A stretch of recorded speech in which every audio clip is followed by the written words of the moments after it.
अब हम चलते हैं द्वितीय खंड पर। अथ द्वितीय खंडः।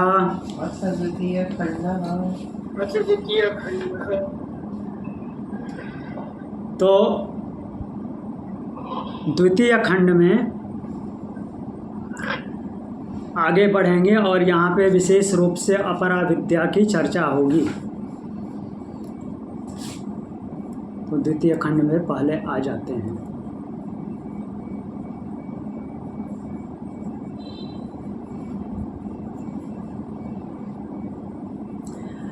पहला मंत्र ऐसे है, तदेतत् सत्यं मंत्रेषु कर्माणि कवयो यान्यपश्यंस्तानि त्रेतायां बहुधा सन्ततानि तान्याचरथ नियतं सत्यकामा एष वः पंथा सुकृतस्य लोके। चलिए पढ़ते हैं। तदेतत् सत्यं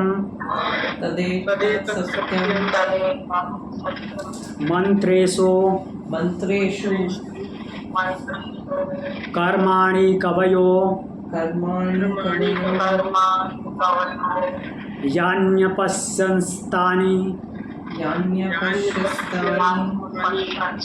त्रेतायां बहुधा सन्ततानि तान्याचरथ नियतं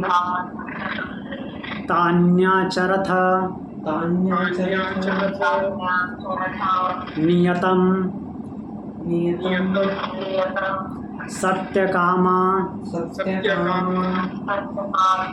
एष वः पंथा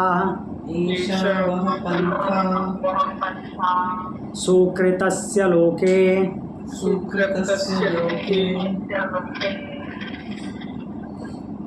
तो देखते हैं क्या बोल रहे हैं। तदेतत् सत्यं मंत्रेषु कर्माणि कवयो यान्यपश्यंस्तानि। तो बोल रहे हैं कि वह यह सत्य है कि कवया मतलब कि जो मनीषी हैं, विद्वान हैं, उन्होंने यानी जिन कर्मों को मंत्रेषु मंत्रों में, मंत्र किसके होते हैं? वेदों के, वेद मंत्रों में अपश्यन देखा था, तानि त्रेतायाम, तानि वे, त्रेतायाम मतलब कि तीनों वेदों में। कौन तीनों वेद?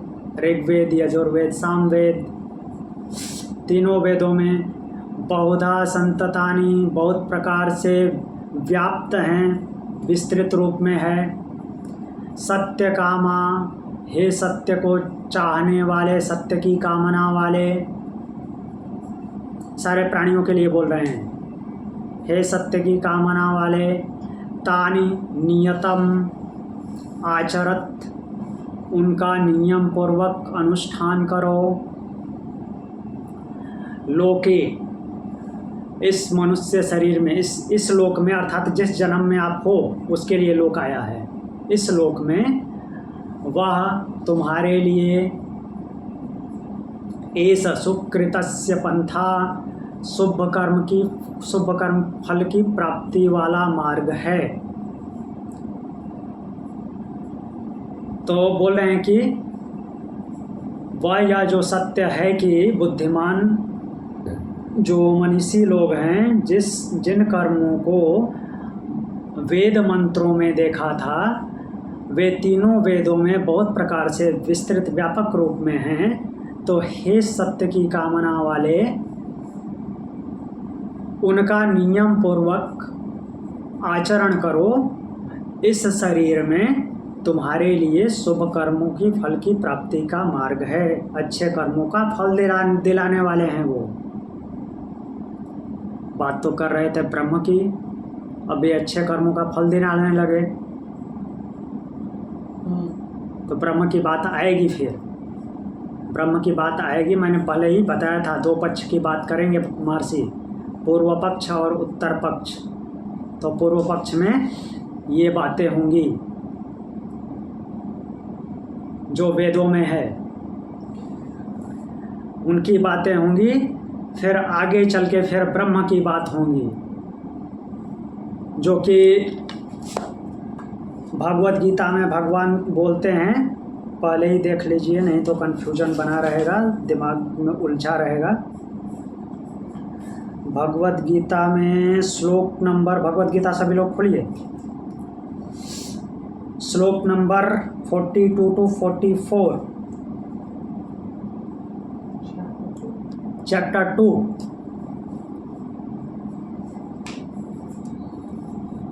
चैप्टर 2 श्लोक 42 to 44 बोल रहे हैं, यामिमां पुष्पितां वाचं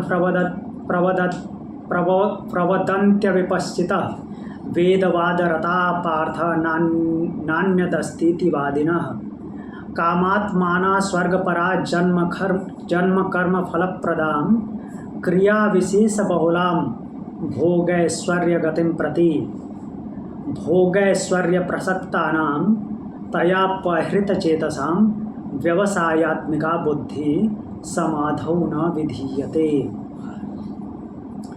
तो हमने भगवत गीता में पढ़ा था, तो उसी वही श्लोक में ले रहा हूँ यहाँ पे। वैसी ही बातें होंगी जैसे वहाँ पे भगवान ने अर्जुन को समझाते हुए बोला है कि जो पुष्पित बातें दिखावटी बातें बोला करते हैं और स्वर्ग से बढ़कर और कुछ नहीं समझते, वो उनकी समझ में स्वर्ग ही सबसे बड़ी चीज़ होती है। ठीक है, तो भोग और ऐश्वर्य इतना ही सब कुछ है ऐसा मानते हैं। तो ऐसी बातें इसमें भी आएंगी जो अभी महर्षि बोल रहे हैं। उसके बाद उसका निवारण करेंगे, जैसे 45वें श्लोक में अर्जुन को बताते हुए बोल रहे हैं भगवान कि ये 3 गुणों के, अर्थात 3 गुणों के, और 3 गुण मतलब कि सत्व रज तम, और ये 3 विद्याएं जो हैं ऋग यजुर साम, इनकी बातें हैं, कोई बुरी नहीं है, लेकिन इनसे मुक्ति नहीं होगी। तो मुक्ति के लिए क्या वो वहाँ पर बोले हैं, त्रैगुण्य विषया वेदा निस्त्रैगुण्यो भवार्जुन निर्द्वंद्वो नित्य सत्वस्थो निर्योग क्षेम आत्मवान। तो ये 3 गुणों के विषय हैं, वेदों के विषय हैं। तो निस्त्रैगुण्यो भवार्जुना, तुम क्या बनो हे अर्जुन, इन 3 गुणों से ऊपर उठो, अर्थात इन 3 गुणों को बैलेंस कर लो। निर्द्वंद्वो नित्य सत्वस्थो, द्वंद्वों से मुक्त रहो और सत्व में स्थित रहो। और कैसा बनो, निर्योगक्षेम, अपने आप को निर्योगक्षेम बनाओ। योगक्षेम मेरा काम है वहन करना। तो आगे देखते हैं इसमें।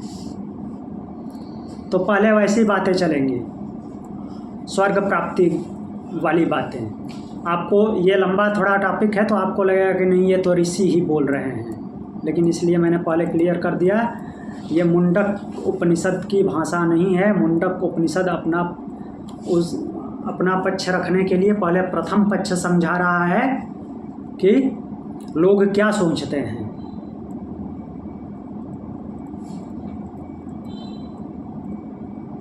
आगे देखते हैं दूसरा मंत्र। यदा लेलायते ह्यार्ची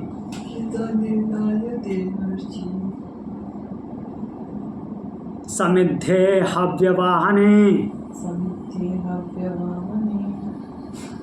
तदाज्य भागावंतरेणाहुति तदाज्य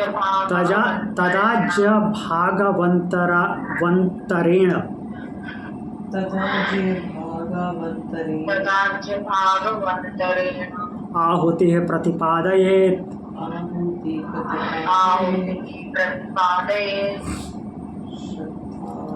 जी, तो अब देखते हैं, यदा लेलायते ह्या अर्ची समिद्धे हव्यवाहने, जिस समय हव्यवाहने समिद्धे, हविष्य को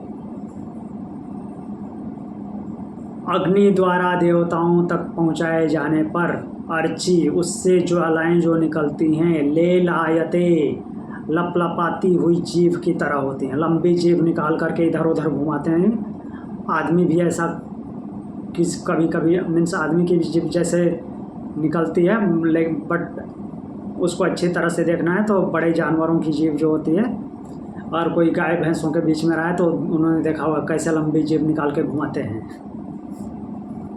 तो उसी की बात ले लायते शब्द से लिया गया है। जिस समय हव्यवाहने समिद्धे, समिधा में, अर्थात यज्ञ की बात हो रही है। यज्ञ कुंड का एक तरह से स्वरूप प्रस्तुत किया गया है। तो उसमें जो हव्यवाहन शब्द है, हव्यवाहन शब्द अग्नि के लिए आया है। वो हवि का वाहन है, जो हम आहुति देते हैं उस आहुति का वो कैरियर है, हव्यवाहन है। कौन? अग्नि।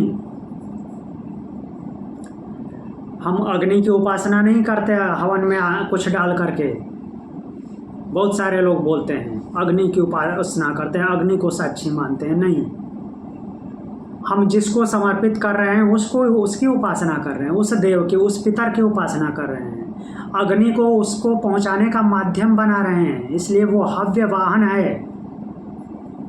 उस समय वो देवता नहीं है कि उसकी उपासना करते हैं। उपासना तो हम उसकी करते हैं जिसको लक्ष्य बनाए हुए हैं, जिस देव को या जिस पितर को।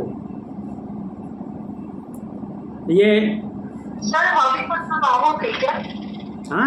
हाँ, हवि मतलब आहुति। हवि मतलब आहुति। हाँ, जो हवन कुंड में डाला जाए वो हवि है। वाहन, उसका वाहन कौन है?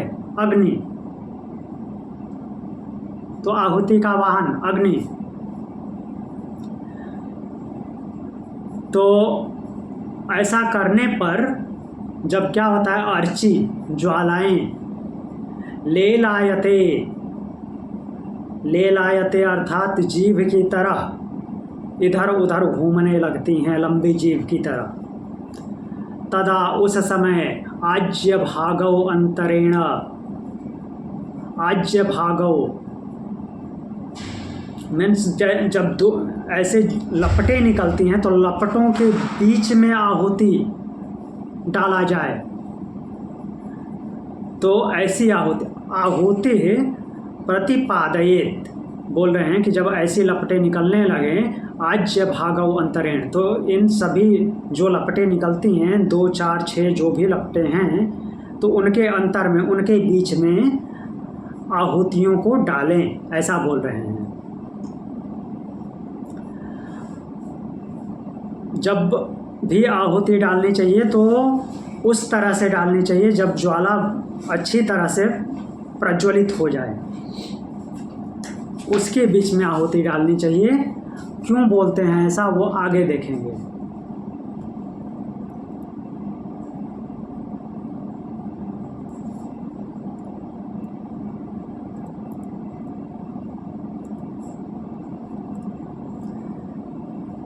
तो अगले मंत्र में बोल रहे हैं, यस्याग्निहोत्रम अदर्शम अपौर्णमासम,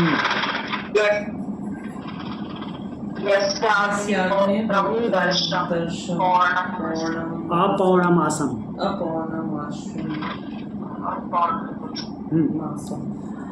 अचातुर्यमासम अनाग्रयणम अतिथिवर्जितं च,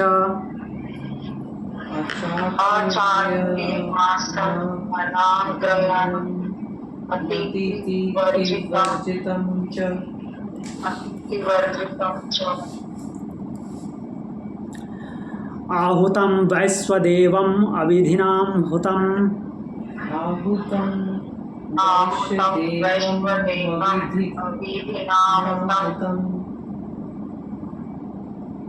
आसप्तमांस्तस्य लोकान् हिनस्ते,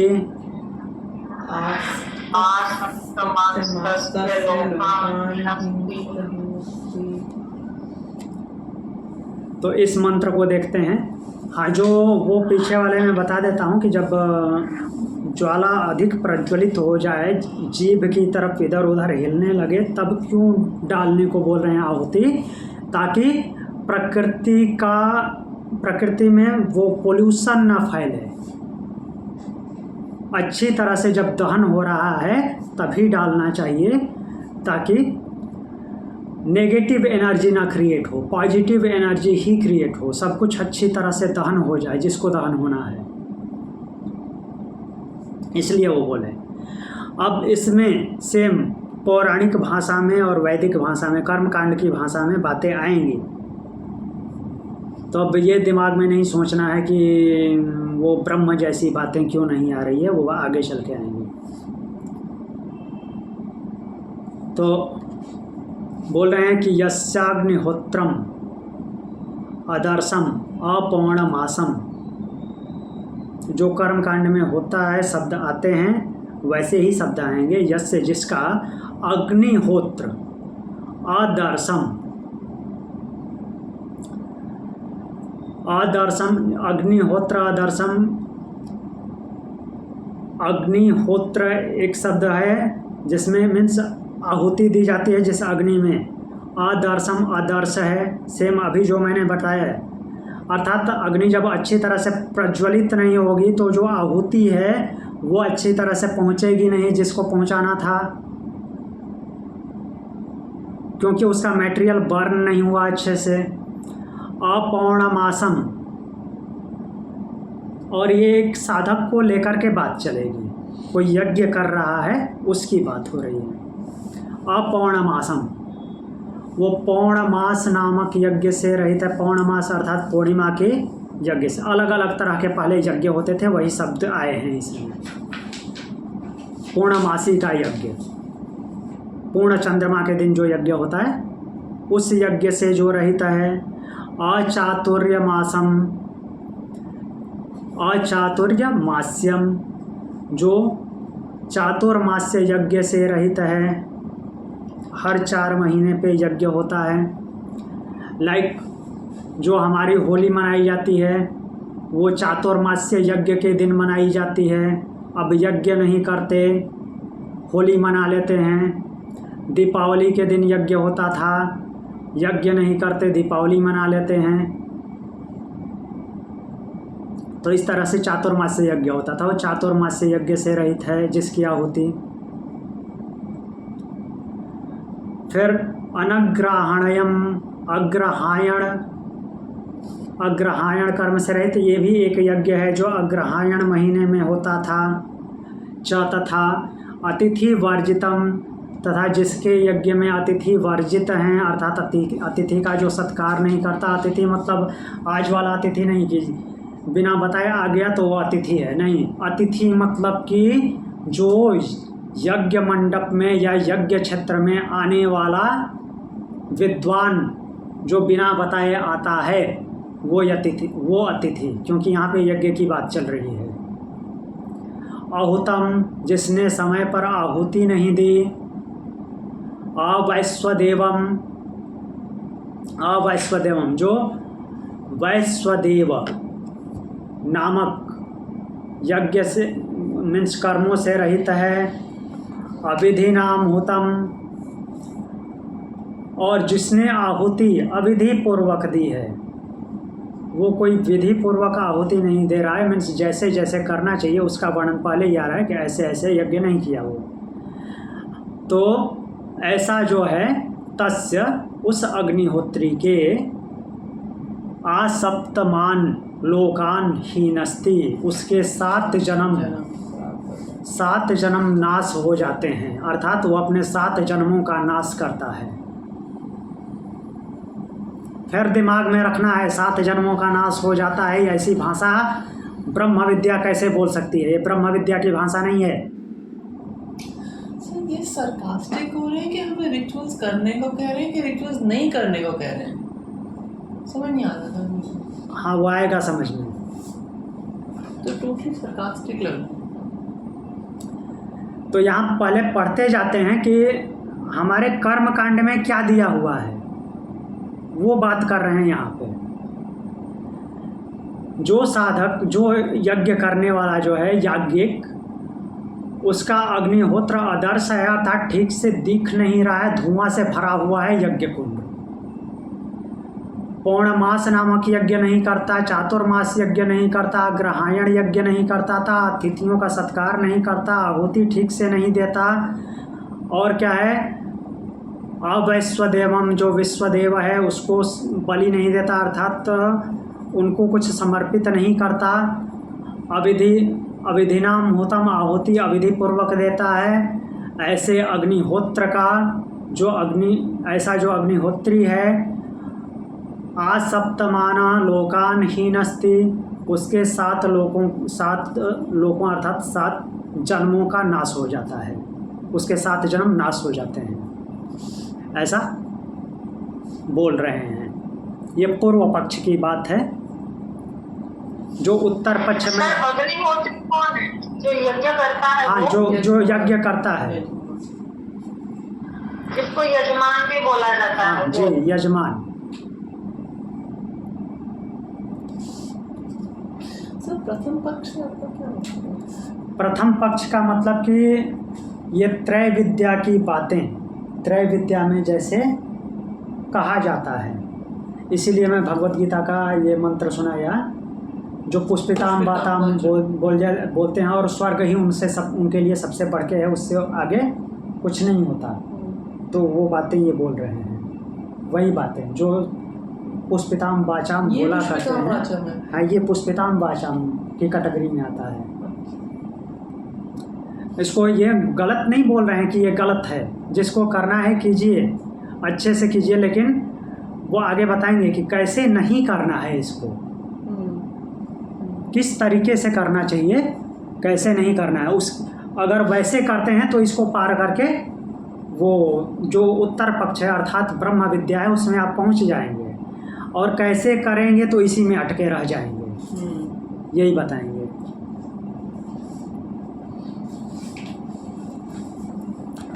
आगे देखते हैं अगला मंत्र। काली कराली च मनोजवा च, काली कराली च मनोजवा च, काली कराली च मनोजवा च, सुलोहिताया च सुधूम्रवर्णा, सुलोहिताया च लोहिताया सुधूम्रवर्णा, च सुवर्णा, स्फुलिंगानि विश्वरुचि च देवी, स्फुलिंगानि विश्वचरूचि च देवी, लेलायमाना इति सप्तजिह्वा, लीलायमाना इति सप्तजिह्वा। इति सप्तजिह्वा। तो देखते हैं यज्ञ का ही फिर से वर्णन कर रहे हैं, स्पेशली यज्ञ कुंड का, उसमें क्या क्या होता है। तो उसमें उठने वाली लपटें कैसी कैसी होती हैं, काली, भयंकर काले रंग की भी धुआं उठता है, ऐसा भी होता है। जब अच्छी तरह से समिधा जल नहीं रही है तो कैसे धुआं उठेगा, काले रंग का, जो कि प्रकृति को नष्ट करेगा, नेगेटिव एनर्जी देगा।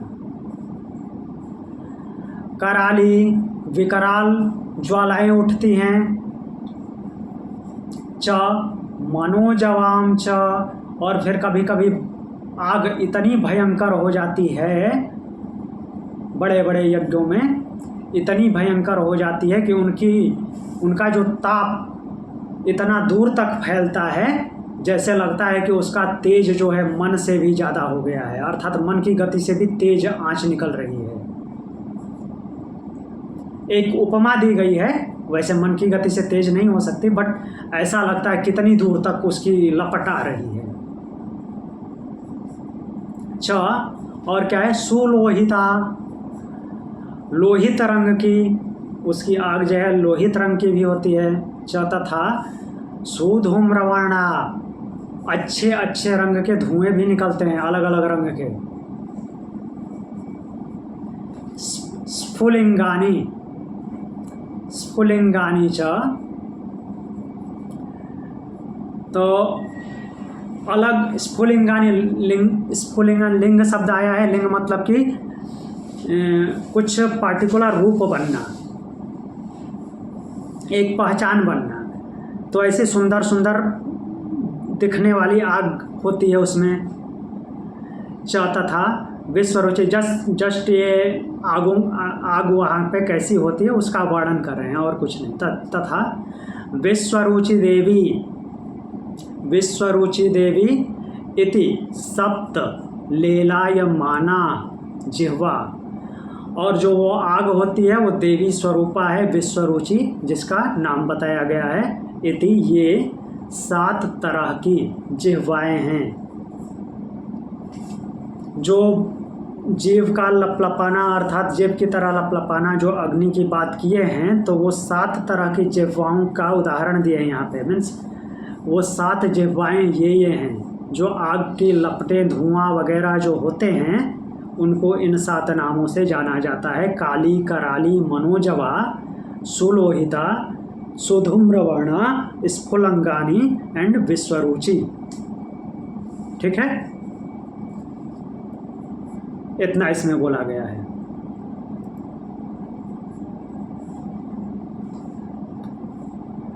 आगे ये अग्नि की लपटों के नाम है। हाँ, अग्नि की लपटों के केवल लपटों के नहीं, उसमें धुआं वगैरह जो भी है। हाँ। तो उसको लपटों में ही काउंट किया गया है। अभी आगे अगला मंत्र देखते हैं। एतेषु यश्चरते भ्राजमानेषु चरते राजमानेषु हाँ, यथा कालं चाहुतयो ह्याददायन् यथा कालं चाहुतयो भगवान् तं नयन्त्येताः सूर्यस्य रश्मयो तं नयन्ते सूर्यस्य रश्मयो यत्र देवानां परिरेकोऽधिवासः यत्र देवानां देवानां पतिरेको विनाशः एतेषु यश्चरते भ्राजमानेषु यथा करालं चाहुतयो ह्याददायन्। तो अग्निहोत्री की ये बात चले, जो कोई भी अग्निहोत्री अर्थात हवन करने वाला, एतेषु भ्राजमानेषु ऐसी चलती हुई ज्वाला में, यथा कालम मीन्स जब आहुति डालना चाहिए उस समय में, यथा काल मीन्स उचित समय पर, चरते मीन्स आचरण करता है अर्थात अग्निहोत्र करता है, तब उसको, किसको, उस अग्निहोत्री को, ही आददायन निश्चय ही, आददायन अपने साथ लेकर के, एता ये आहुतियाँ, उसको अपने साथ लेकर के मतलब कि उसके जो अब कर्म संस्कार बनेंगे उसको लेकर के, जो ऐसा अग्निहोत्री जो है ऐसे यज्ञों को करता है, तो उसको अपने साथ लेकर के जब उचित समय पे आहुति जो देता है उसकी बात कर रहे हैं। पिछले वाले को नहीं पकड़ लेना है जो उल्टे सीधे काम किया था। तो उचित समय पे जो आहुति देता है उसकी अब बात कर रहे हैं। तो सूर्यस्य रश्मयः, वो सूर्य की रश्मि बन करके वो जो अग्नि की ज्वाला निकल रही है वो कहाँ तक जाएगी, तो वो सूर्य की रश्मि में समाहित हो जाते हो अर्थात उससे समझौता कर लेती है। अब सूर्य की रश्मि, सूर्य की किरणों के माध्यम से नयंती पहुँचा देती हैं किसके पास, यत्र देवानाम एकः पतिः अधिवासः, यत्र देवानाम जहाँ पर देवताओं का एक पति अर्थात देवताओं का भी स्वामी। अब देवताओं का स्वामी लिखा है तो इसका मतलब ये नहीं लिखना है, मानना है कि वो इंद्र है। यहाँ पे दोनों आ सकते हैं अगर आप की आहुति, लेकिन यहाँ पे बात हो रही पूर्व पक्ष की, तो पूर्व पक्ष में इंद्र को ही लेना है क्योंकि हम उत्तर पक्ष की बात नहीं कर रहे, पराविद्या की बात नहीं कर रहे, अपरा की बात कर रहे हैं, तो यहाँ पे इंद्र को ही रखते हैं। यत्र देवानाम एकः पति, जहाँ पे देवताओं का एक पति है, एकमात्र पति है, वो कौन है, इंद्र। अधिवासा, उस वो जहाँ निवास करता है वहाँ पे पहुँचा देती हैं कौन, ये यज्ञ की लपटें, किससे मेल करके, सूर्य की किरणों से। ऐसा अग्निहोत्री जो उचित समय पर आहुति डालता है यज्ञ में, उसको ये अग्नि की लपटें, यज्ञ की अग्नि की लपटें जो 7 तरह की हैं, काली कराली और जो भी बोला गया है, तो ये सूर्य की किरणों के माध्यम से वो जहाँ तक जाती हैं, फिर सूर्य की किरणों से उसका मिलाप हो जाता है। वो सूर्य की किरणों के माध्यम से उस अग्निहोत्री को देवताओं के स्वामी इंद्र के पास, इंद्र के निवास स्थान पे पहुंचा देती हैं। क्लियर? आगे एक और मंत्र देख लेते हैं।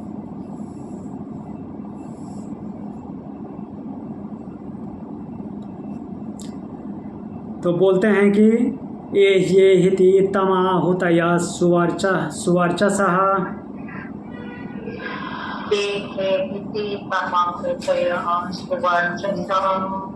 सूर्यस्य रश्मिभिर्यजमानं वहन्ति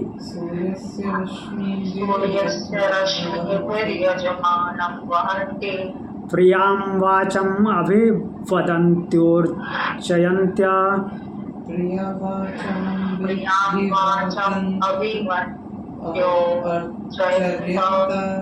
एष वः पुण्यसुकृतो ब्रह्मलोकः।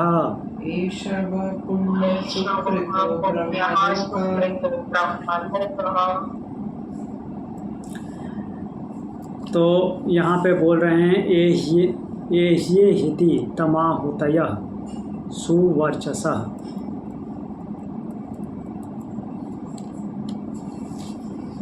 सुवर्चस, अच्छे सुंदर वर्चस्व वाली जो कि अग्नि है, उसमें आहुतियाँ एहि एसह वह सुकृत पुण्य ब्रह्मलोकः। देखते हैं क्या बोल रहे हैं कि जो इस तरह की अग्नि में मीन्स प्रज्वलित अग्नि में आहुति देता है, तो उसको सूर्य की जो किरणें बताए हैं ना, वो ऐसे बुलाते हुए लेके जाते हैं, एही इधर आओ इधर आओ। ऐसा वह सुकृता, या तुम्हारे शुभ कर्मों से प्राप्त पुण्य ब्रह्मलोक, पुण्य ब्रह्मलोक है, ठीक है, या पुण्य ब्रह्म का लोक है, तुम्हारे पुण्य कर्मों से प्राप्त किया हुआ। इति इस प्रकार प्रियाम वाचम, प्रियवाणी अभिवदन्त्या, प्रियवाणी अभिवदन्त्या बार बार बोलते हुए, अर्चयन्त्या उसका किसका अग्निहोत्री का आदर सत्कार करती हुई, तमा उस यजमान को सूर्यस्य रश्मि भी, सूर्य की रश्मि द्वारा वहंती ले जाती है। तो सीधा सीधा देखते हैं, शब्दों के ऊपर न जाते हुए, शब्दों से ही एक्चुअली आ रहा है, तो इसको सीधा अर्थ निकालते हैं। तो दे दीप्यमान अर्थात पूर्ण प्रकाश से युक्त है। जब उचित समय पर आहुति डाली गई तो ऐसा जो यज्ञ की अग्नि है पूर्ण प्रकाश से युक्त है, सुवर्चसा, अच्छे वर्चस्व में है, तो वो सूर्य के वो प्रकाश के माध्यम से जो अग्निहोत्री है उसको बुलाती है, उसके कर्म संस्कारों को लेकर के जाती है। यह जो है तुम्हारे पुण्य कर्मों का परिणाम है और यह ब्रह्म का लोक है, ऐसा समझते हुए, क्योंकि उसकी कामना क्या है कि ये जो सब कर्म हैं ये जहाँ पे पहुँचाते हैं वही सबसे ऊपर है, तो इसीलिए ब्रह्मलोक शब्द आया है। तो इस प्रकार से प्रियवाणी बार बार कहते हुए, याम पुष्पिताम वाचाम याद कीजिए, अर्चयंतम आदर सत्कार से उस यजमान को सूर्य की रश्मियों द्वारा लेकर के जाती है। कहाँ पे लेके जाएंगी? उस इंद्र के निवास पे।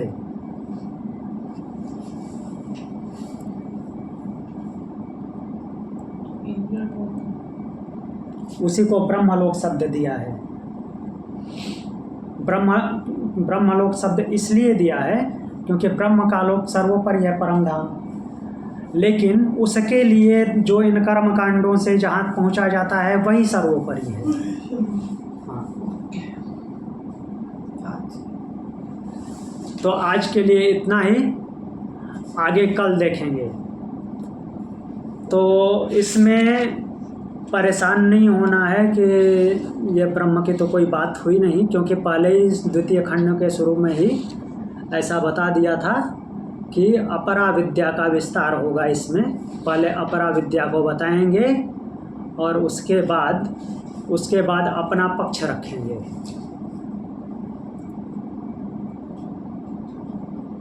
ठीक, तो आज के लिए इतना ही। और कुछ पूछना है तो पूछिए।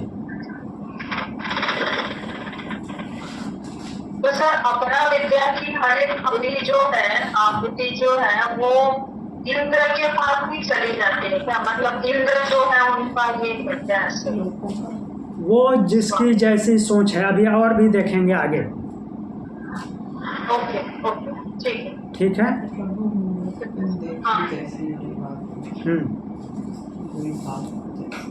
तो आज के लिए इतना ही। ओम शांति।